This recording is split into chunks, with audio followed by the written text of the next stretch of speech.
12 जून 2025 दोपहर 1:38 गुजरात के आसमान में उड़ रहा था एयर इंडिया का ड्रीम लाइनर AI-171। लक्ष्य था लंदन, लेकिन किस्मत में लिखी थी बर्बादी और आग का समंदर। सिर्फ 30 सेकंड और वो जहाज गिरा बीजे मेडिकल कॉलेज के हॉस्टल पर।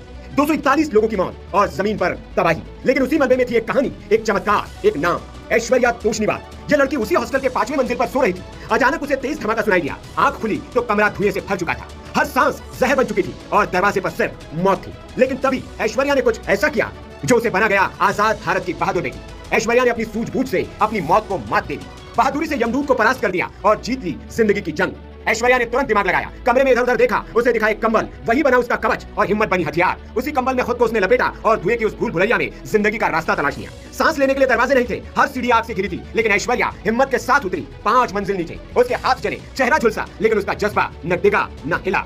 नीचे आकर सबसे पहले उसने फोन किया अपने पिता को और रोते हुए बोली, पापा मैं बच गई। उसके पापा उस वक्त अकोला में दुर्गा चौक में अपनी दुकान पर बैठे थे। बेटी की कांपती आवाज सुनते ही अमोल का दिल बैठ गया था, लेकिन बेटी की आवाज सुनकर अमोल तोष्णीवाल के जान में जान आ गई थी। उनकी आंखों में आंसू थे, खुशी के आंसू। जो हादसा हुआ ये 1:38 पर हुआ है और ऐश्वर्या का कॉल मेरे को हॉस्पिटल पहुंचने के बाद में आया 2:13-14 पर। तभी हमारे को पता चला कि ये सब हुआ है। उसके बाद में न्यूज़ चैनल और देखे तो वो जो हादसा हुआ वो टाइम पर ऐश्वर्या जो है ये वहाँ पर DM ऑन्कोपैथोलॉजी चल रहा है 2nd ईयर में, तो इसका वही हॉस्टल था जहाँ पर ये हादसा हुआ। ये 4 बिल्डिंग है आजू बाजू में जहाँ पर ये प्लेन क्रैश हुआ। तो ऐश्वर्या वो टाइम पर रेस्ट कर रही थी हॉस्टल पर ही 5th फ्लोर पर। तो हादसा हुआ जब वो अचानक एकदम उठी आवाज़ की वजह से, और उसने गैलरी में जाके देखा तो कुछ मतलब उसको समझ में नहीं आया कि आवाज़ क्या की है। आजू बाजू में बिल्डिंग पूरी मतलब दिख नहीं रही है, ब्लैक क्लाउड्स और कुछ धुआं उसके रूम में आया। तो उसने हाथों बंद करके अंदर रूम में आई और वापस फिर दरवाजे की तरफ जाके जैसे दरवाजा खुला तो आग की लपेटे में धुआं पूरा उसके रूम में भपके से एकदम अंदर घुस गया। तो फिर उसको लगा कि अब कुछ तो गड़बड़ हुई है, कोई आवाज़ कोई दिख नहीं रहा, कुछ नहीं।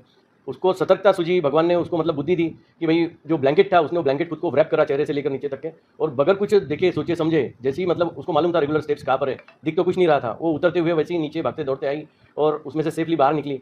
वहाँ नीचे आने के बाद में भी सब गर्म था, नीचे पैर में चप्पल नहीं, लेकिन वो उधर जो है कंपाउंड वॉल की तरफ गई। कंपाउंड वॉल 6 फुट की हाइट की, उसके ऊपर तार फेंसिंग पूरी मारने की कोशिश करी 2-3 बार, लेकिन वो उतना कामयाब रही। 3 बार गिरी, फिर वापस किसी ने चिल्लाया उधर से, तो फिर वो जोर से हिम्मत लगा के तार को पकड़ी, ऊपर चढ़ी, तार में अटकी, लेकिन बाद में फिर सफलतापूर्वक वो दूसरी कॉर्नर में उसने छलांग लगा ली। और छलांग लगाने के बाद में उधर से कोई ऑटो आ रहा था, वो ऑटो में सीधा बैठ गई, उसको बोले कि हॉस्पिटल लेकर के, तो वो हॉस्पिटल पहुंच गई और ऐसे वो सेफली निकली है। काफ़ी साथीदार डॉक्टर्स लोग अभी कहे हुए उनके DNA टेस्ट चलेंगे, कुछ समझ में नहीं आ रहा क्या हुआ करके। और इससे जब बात हुई फिर हमारे को थोड़ा ठीक लगा कि भाई चलो ये सेफ है, तो हम अभी अब अहमदाबाद निकल रहे हैं। उसके दादा जिनका जन्मदिन मनाने के लिए वो हाल ही में अकोला गई थी, वे भी बोले भगवान का लाख लाख शुक्र है हमारी पोती जिंदा है। ऐश्वर्या तोष्णीवाल अहमदाबाद के Gujarat cancer research institute medical college में DM ऑन्कोपैथोलॉजी की 2य वर्ष की छात्रा है। ऐश्वर्या ने इस हादसे के बारे में बताया, मैं नींद में थी, तभी एक तेज आवाज से मेरी आंख खुली, कमरा धुएं से भर चुका था और बाहर से चीख पुकार की आवाजें आ रही थी। वो पल मेरी जिंदगी का सबसे डरावना अनुभव था। धुआं इतना घना था कि कुछ दिखाई नहीं दे रहा था, लेकिन मैंने हार नहीं मानी। लेकिन सवाल अभी भी बाकी है कि क्या ये सिर्फ एक हादसा था या कुछ और। जांच रिपोर्ट अभी आएगी और सच पता चलेगा, लेकिन इस घटना ने एक सबक दे दिया है कि जब चारों ओर मौत का साया हो तो जिंदा वही रह पाता है जो हिम्मत से हार नहीं मानता। ऐश्वर्या ने यह साबित कर दिखाया कि अगर हिम्मत और सूझबूझ से काम लिया जाए तो हर जंग जीती जा सकती है, मौत को भी मात दी जा सकती है। ये बेटी आज हर किसी के लिए मिसाल बन गई है। ये बेटी आज हर किसी के लिए मिसाल बन गई है। वीडियो को शेयर कीजिए ताकि हर कोई जान सके कि हिम्मत और सूझबूझ से कैसे मौत को मात दी जा सकती है। Bureau report, VK news. हाँ, कैसी है बेटा? ठीक हो गई? हाँ ना, हम भी अभी निकल रहे हैं। अच्छा। हाँ, सामान तो पूरा ले लिया, जैसे भी सब समझ में आया वैसे, ठीक है क्या नहीं? फिर आने के बाद में देखते हैं अपन कैसे क्या है ना। चलेगा। सिचुएशन के बारे में क्या अभी उधर क्या हालत, मतलब बहुत ही ज्यादा ही सुनने में आ रहा सब हुआ। नहीं है, बेकारी हुआ है वो। 4 बिल्डिंग है लग के, हाँ। और एक पीछे एक बिल्डिंग थी जो बॉयज हॉस्टल की मेस थी। हाँ। तो वहाँ पे मेन प्लेन क्रैश हुआ। वो तो दो मंजिली बिल्डिंग थी। अच्छा। तो प्लेन वो 2 मंजिली बिल्डिंग पे ही क्रैश हुआ। जो मेन फोटोज आ रहे हैं ना सारे, हाँ। बिल्डिंग के अंदर घुसा हुआ प्लेन है, हाँ। तो उसमें है तो इंजन सामने की तरफ रहता है हाँ। ना, जैसे प्लेन उड़ता है हाँ। तो उसमें घुसा, फिर उसके आगे के पार्ट्स बिल्डिंग नंबर 1 पे आए, मैं बिल्डिंग नंबर 2 पे थी। अच्छा। 3 पे भी उड़ा और 4 पे भी उड़ा, तो 4 में भी गए उसके स्प्रेड। अरे। तो पहली आग लगी 1 पे, 4 पे और मैं 3 में थी। अच्छा। तो वहाँ से निकल के तेरी बिल्डिंग भी पूरी फायर हो गई थी ना? पूरी सब फुल फायर। हाँ, मेरी हाँ। बिल्डिंग के नीचे के जो ग्राउंड फ्लोर है उसके अंदर तो घुसा हुआ भी है प्लेन पूरा, नहीं बराबर। दिख रहा है अभी भी। नहीं वो तो अपने भगवान ने बचाया, गजान महाराज की कृपा है। ठीक है बेटा, आते हैं हम फिर देखते हैं। बेटा वहाँ का मंजर अस्पताल का कैसा है बेटा? अस्पताल अभी तो ठीक है, मतलब अंकल जो भी था सब कल ही हुआ, क्योंकि कल जितने भी बॉडीज थी सब निकल गई। अभी तो वैसा ही चल रहा है। हाँ, क्या? काफी लोगों की डेथ हुई है। आपको कहाँ पे लगा बेटा?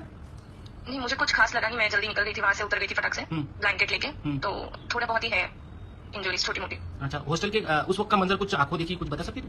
नहीं, बस मैंने तो जैसे देखा मुझे तो ऐसा लगा कि कुछ बारिश वगैरह हो रही है क्या, लेकिन जैसे बालकनी खोली तो बहुत सारा धुआं आया आग पे, तो समझ आया कि ये तो कुछ तो गड़बड़ है। फिर मेन गेट से निकलने की कोशिश की तो एकदम काला धुआं मुंह के अंदर चला गया, तो सांस लेने नहीं बन रही थी। फिर अंदर आके मैंने ब्लैंकेट उठा के, फोन उठा के, बस हिम्मत करके पूरा 5 मंजिल नीचे उतर गया सीढ़ियों से। तो नीचे ग्राउंड फ्लोर पे आग लगी हुई थी और बाकी भी कुछ दिख भी नहीं रहा था। तो फिर वो अपने वॉल्स पे छलांग लगा के उधर निकले। वो दोस्त लोग वगैरह क्या कुछ पता चला कि किसको क्या इंजरी हुई? है, कुछ लोगों को इंजरीज हुई है, किसी के पेरेंट्स भी मिसिंग है। अभी चल रहा है ऐसा, सर्च में ही है। सच में है तो पूरा हॉस्टल पांचों हॉस्टल जलकर खाक हुई क्या? हाँ